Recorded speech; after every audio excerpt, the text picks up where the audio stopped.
New York, man. Tuning in to Savage Productions. Let's go. Yo, what's up, what's up, what's up? It's your boy Savage, aka the Sevlo. You tuning in to Sevlo Hotels.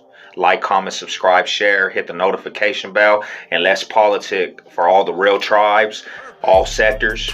You know what it is. Now, let me start this video off. I want to talk about a subject, right? And a subject that's close to me because this subject and this question's always asked. After people hear that I did penitentiary time, after people hear what politics I ride with. And this question was a question that was asked way before I started doing time because people just didn't understand it, and people are fear what they don't understand. So I'm gonna tell you a couple little stories, right?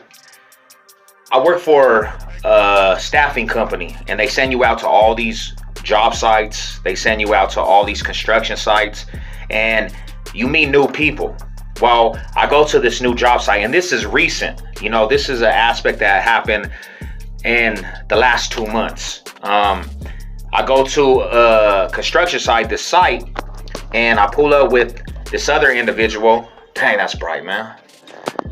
I pull up with this other individual, right? And the first day we're on the work site together, I see he had a Cowboys hat on, so I had to give him a little hassle. He ain't from here. But we connect about football. We start going back and forth about sports, and that was cool. But his lingo is the same kind of lingo I speak. What up, cuz? My lokes, you know what I'm saying? Whoopty whoop. So I already knew he was from the left side. I already knew he was a Kiwi. And he had tattoos, and I already knew what the tattoos meant. So it was obvious what side of the rag he was banging. And come to find out, he was an OG from Harlem 30s. Los Angeles. He was an OG, and he was passing through, you know. But we get to connect, and he's like, "Hey, homie, you seem like a solid individual. I could tell you were a little different than some of the Mexicans that I come across, because back where I'm from, you know, we get into it with a lot of the Mexicans. But you seem like a solid individual, and you know."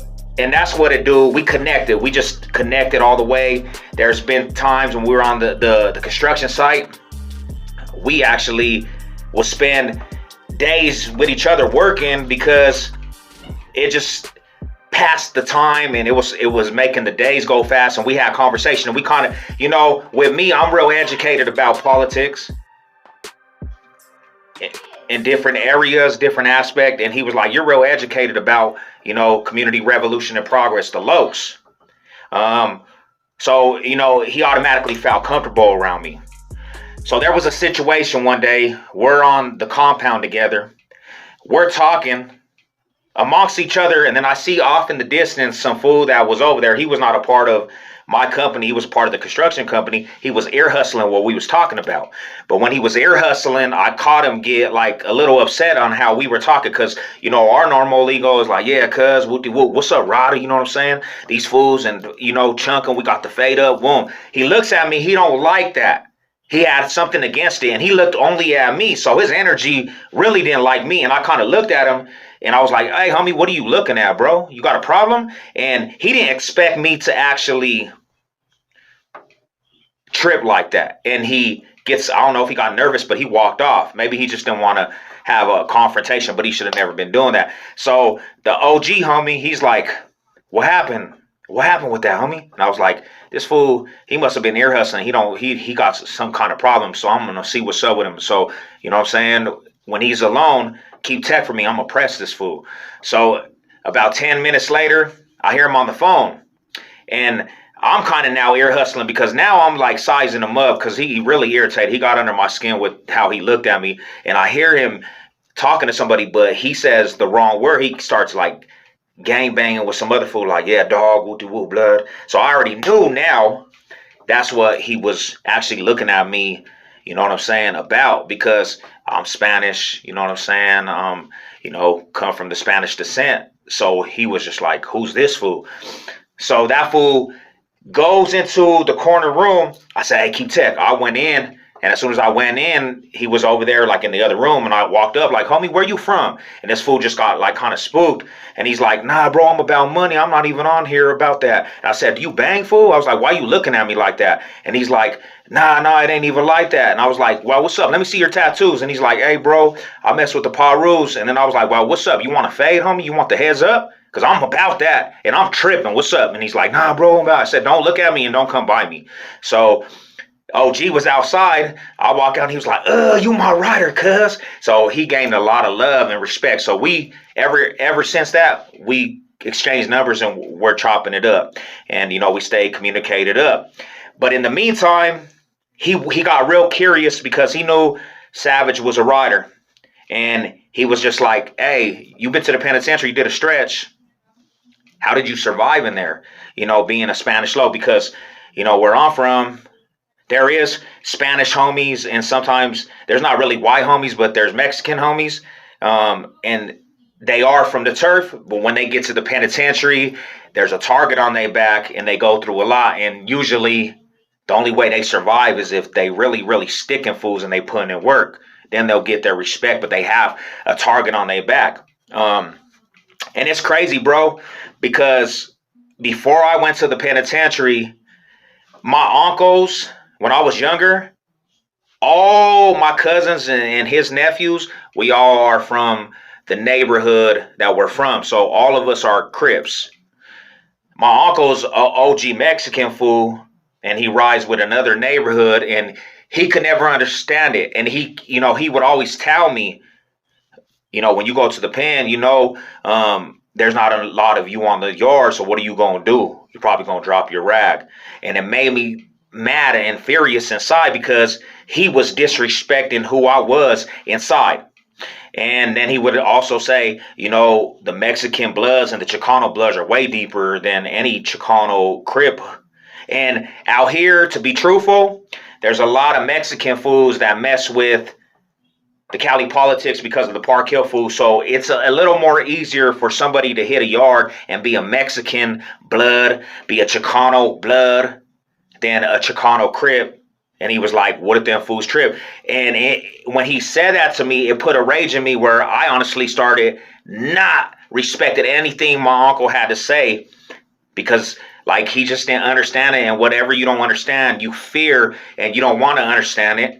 So from that day, I told myself, and I told myself in my mind and my heart, I would never be that person, because automatically, bro,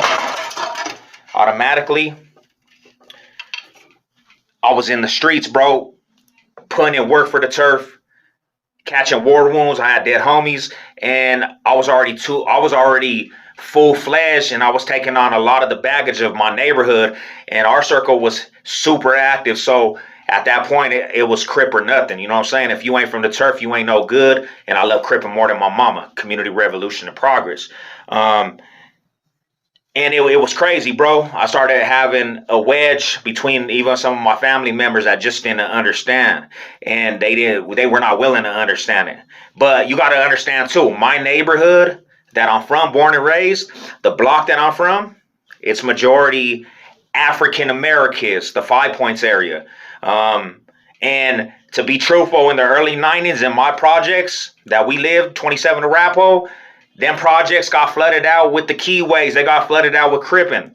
You know, the Compton Crip riders came out here deep, front hood Compton Crips, and flooded the projects where I'm from. So when we were growing up, all we seen, we go outside, it would be none but the lokes. And there was some Spanish families, but majority, everybody in the projects was African American. And there was Spanish families, but even the Spanish families, when gangbanging hit, they were magnetic to the lokes. That's why you have a gang called the Chicky 30 Crips, and they're all mixed breeds, and they're all mixed breeds and Chicanos, and they all bang Crip because the Comptons moved to 29th and Arapahoe, and the Chickies were on 30th and Arapahoe, and there was a fool named Santiago Chieflo. He had cousins from Chickies, and he combined them, so they were riding together.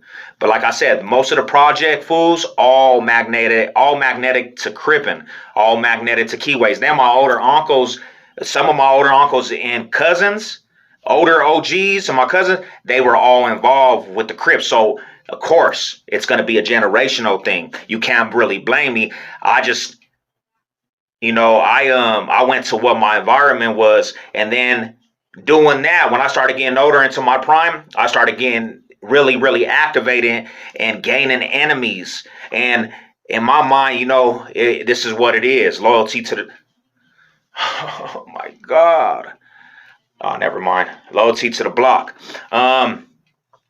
Then I caught my case, right? When I go into the county, you know, you can't, for me, I had so many enemies from everywhere because I beefed with a lot of fools, and I gained a whole list of enemies from different hoods. Plus, we were in beef with certain sectors that we really were tripping, not just banging. It was just on some other stuff where it was deeper with gunplay. So fools was getting chipped, and so I couldn't go into the county and put down my rag, because any given time in the county, somebody that knew me from the streets, they're going to come in, and if they see me drop down my rag after all the years of banging, that's going to put a target, and I'm going to become a victim of jail, a victim of that county.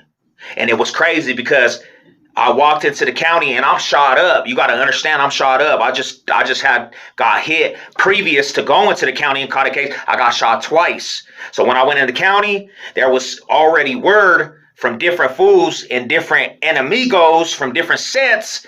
I walked in, and the first day, bro, I'm not even going to lie, there was 3 fools from the opposite, from some fools called 16 Block, and they coaster me. They get at me. Boom, boom, boom, boom. They pack me out.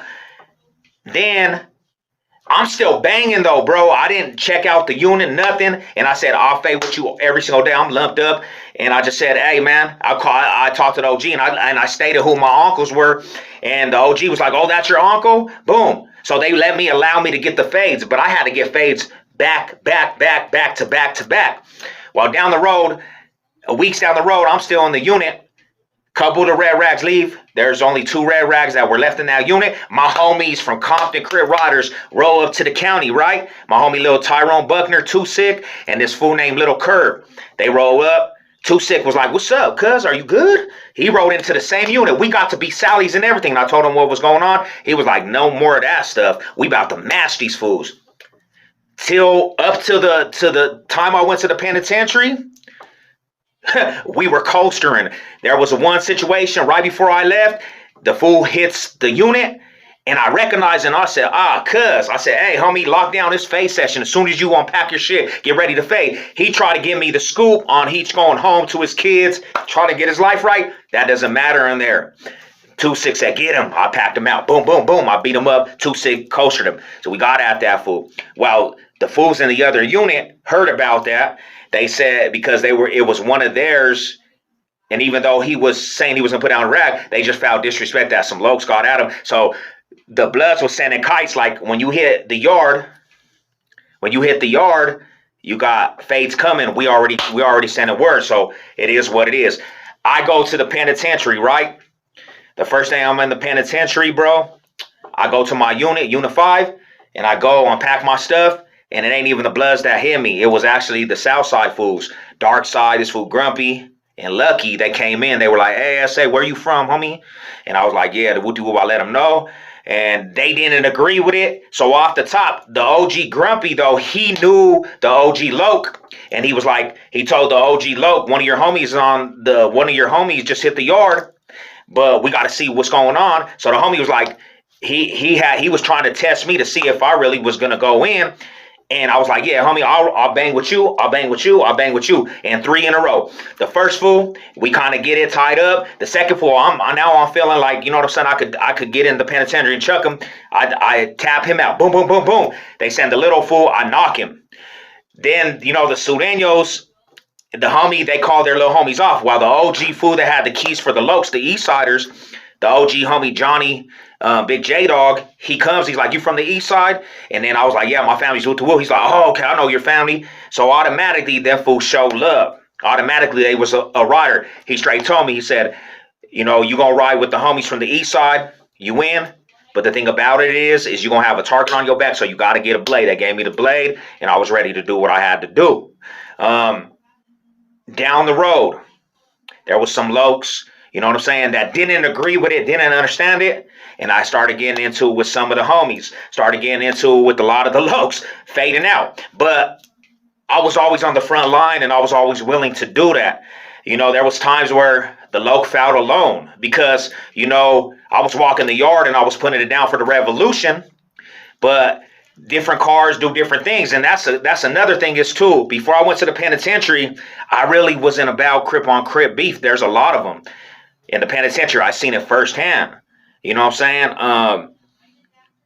And all I could do was know who I was and handle every situation accordingly. You know, one big thing that happened that changed my mind, that kind of made me see things in a different aspect, with some of the lokes, and you finally understand, and you really understand, because at first it's all about the revolution. You want to be unitized, but in there everybody's about their self. So what's crazy about it is my homie had hit the yard, and he didn't like some of the lokes, and the lokes felt it. So they start tripping with one of their little homies, start tripping with one of my partners, and it turned into them fools actually T-rolling me. You know, I go in the cell, and homie calls me like, "Hey, homie, your little homie got disrespectful. You riding with him?" And of course, he's from the hood. And I say, "Yeah, homie, this is Dude 7. That fool snuck me." Boom. And he didn't draw me, and we're chunking him.